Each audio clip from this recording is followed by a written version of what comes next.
Venga, el grupo E, Venga, el el grupo E nuestro. ahora, donde estamos nosotros. Esta de aquí, a España, vamos a España. Está España, Costa Rica, la sempiterna Alemania y Japón. Bueno, España, ¿qué voy a decir yo? España da para, no para 2 libros, para 50 libros, ¿no? Y la Tiene mayoría de tantísimo. desgracias. Es que el denominador común, quitando 2010, es eso. O sea, el penalti que para Casilla Cardoso en los cuartos finales de 2010, en cualquier otro mundial hubiera entrado. Sí. Hubiera pegado en el poste, en el larguero hubiera entrado, seguro. Pero el resto de la historia es muy desgraciada. Hay mil, ¿eh? Pero voy a coger una que me da mucha rabia, pero que siempre la cuento. España en 78 se clasifica con aquel famoso gol de Rubén Cano con la espinilla en el pequeño Maracaná en Belgrado, pase maravilloso de Cardeñosa. ¿Es donde recibió el botellazo Juanito? Sí, sí, sí, Ajá. con José María García ahí al lado. Sí, sí, sí. Y bueno, el intendente que organizó la concentración, por favor, que se manifieste porque fue increíble. Y es que es una de las primeras historias que yo conozco de la selección española y me ha marcado siempre de que España se va a jugar, perdón, a concentrar en un sitio llamado La Martona, que era un complejo de verano. Pero el problema es que era invierno. ¿Sabes? No sé, es como si nos vamos a una hamaca en la playa y ahora en diciembre y no pega. Entonces, ¿qué pasó en la Martona? Pues que hacía un frío, que entraba el aire por todos lados, que no había mantas, que no había calefacción. Y claro, pues los pobres míos pues estaban tiesos, ¿no? Y lo pasaron muy mal, la comida era deficiente, el servicio tal, estaba lejos, el transporte.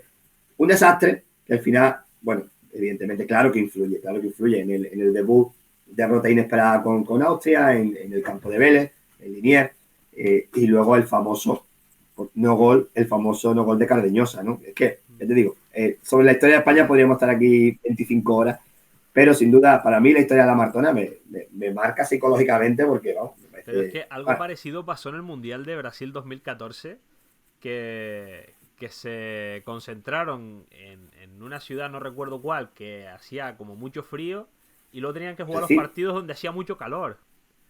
creo que en Recife, sí, sí, creo Y que algo de claro, los eso. partidos estaban muertos, no les daba el físico. Sí, mucho más humedad y tal. También pasa en el 82, que nos vamos, nosotros mismos, ¿eh? Nos vamos a Madrid a la Molina, allá a la Sierra, y los partidos se jugaban en Valencia, en junio, Mm. ¿sabes? Con el calorcito del Mediterráneo y nosotros concentrados en la Molina y a menos 5. Así somos los españolos, siempre haciendo las cosas Somos, somos a los Pepe Gotera y Otilio, tío. un poco, sí. Benito y compañía, más o menos. La verdad es que sí. Bueno, nuestro grupo tenemos a Costa Rica, que también tiene una historia bastante corta en los mundiales. Yo me he ido a Italia 90 a recordar ese partido en el que consiguieron, bueno, en su primera participación, el pase a octavo de final con el gran Luis Gabelo Conejo en la portería, portero del Del Albacete, ¿no? Albacete, tío. Le recordamos con mucho cariño. Bueno, un Suecia-Costa Rica, en el que Costa Rica tenía que ganar para pasar ante una muy buena Suecia, de Ravelli, de Brolin, de Jonas Ter. Parecía casi imposible, ¿no? El cuento de la Cenicienta. Y en este caso, además, aparte, Suecia se puso por delante, un gol de Extra, ¿no? Que jugó en el Betis. Y bueno, la sorpresa vino en los últimos minutos cuando la remontada de Costa Rica nadie la esperaba, un gol de cabeza de Roger Flores y en los últimos minutos un delantero tanque que se llama Medford marcaría el 2-1 y le daría el pase histórico de Costa Rica que te voy a poner yo en aprieto si recuerdas quién era su seleccionador. ¿El seleccionador de Costa Rica? Sí. ¿En qué año? Un clásico en el 90. Ahí ya te ha Pero era pillado. español.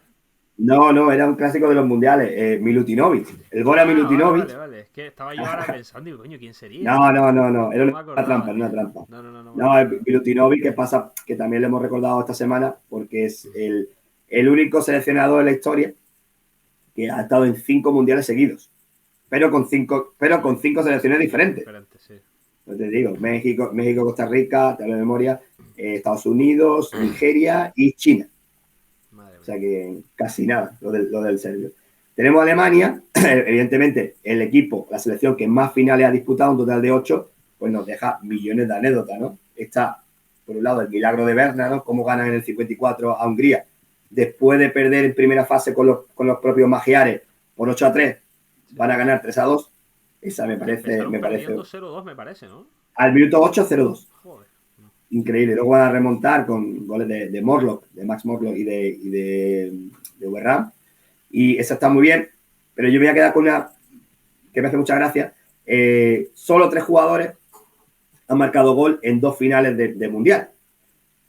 Y no son cualquiera. Uno es Pelé, otro es Zidane, y el tercero es el gran protagonista, que es Paul Breitner, el abisinio, ¿no? El ex jugador del Real Madrid, que curiosamente en el 74 va a marcar el empate momentáneo, ¿no? De esta final que hablábamos antes de Holanda y Alemania, que luego va a ganar a Alemania 2-1, y él va a marcar el 3-1 del Mundial 82 ante Italia. Un gol anecdótico, pues llegó en los últimos minutos con Italia ya prácticamente celebrando el título, que ganaba 3-0.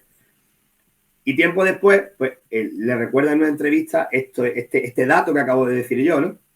Y él dice que él no se acuerda. Dice que primero se sorprende, ¿no? Y segundo dice que él ni se acuerda que él metió ese gol.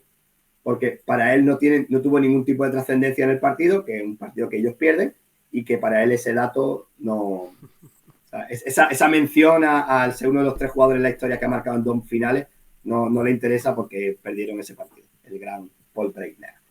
Bueno, perdona, nos falta Japón, claro. Sí. Falta Japón. Japón igual tiene poquísima historia y yo he hecho un juego de encadenado con otra cosa. Curiosamente, España tiene un Mundial Sub-20 masculino, el del 99, con Casillas, Xavi, Marchena, Aranzubía y todas estas bandas, y tiene un Mundial Sub-20 femenino, ¿no? Que ganaron hace poco. Curiosamente, en las 2 veces, el rival en la final fue Japón. Las cosas raras, ¿no? Estas cosas raras que pasan, ¿no? España, la femenina ganó 3-1. Salma Palayuelo marcó uno de los goles, los otros 2... espérate que me acuerde. ¿Cómo se llama esta chica? Gavar. Irma Gavarro. Y luego el 4-0 de España a Japón en el 99, con Pablo Cuñago, con Gabri. Pablo Cuñago, tío. Sí. Que pintaba y yo que iba a ser el gran delantero español y se perdió por Inglaterra y por ahí. Sí, con el Celta también, pero poco... No sé si estuvo en el Ipswich Town o en un equipo de estos por ahí. Está Barquero, Urbay, Varela, Coira... No todos llegaron tan arriba. Fran Yeste, por ejemplo. Y yo entrevisté también en el canal. Yo entrevisté en el canal, curiosamente, al único jugador de esa convocatoria que no jugó en Primera División. Joder, también. Yo es que me identifico mucho con la gente que tiene mala suerte. Alex Lombardero, que además es buen amigo, que le mando un abrazo, un tipazo. Y le tuvimos ahí en el canal y nos estuvo contando un poco las experiencias de aquel torneo. Y como digo, Japón, curiosamente, entronca con los 2 únicos campeonatos mundiales de España a nivel juvenil.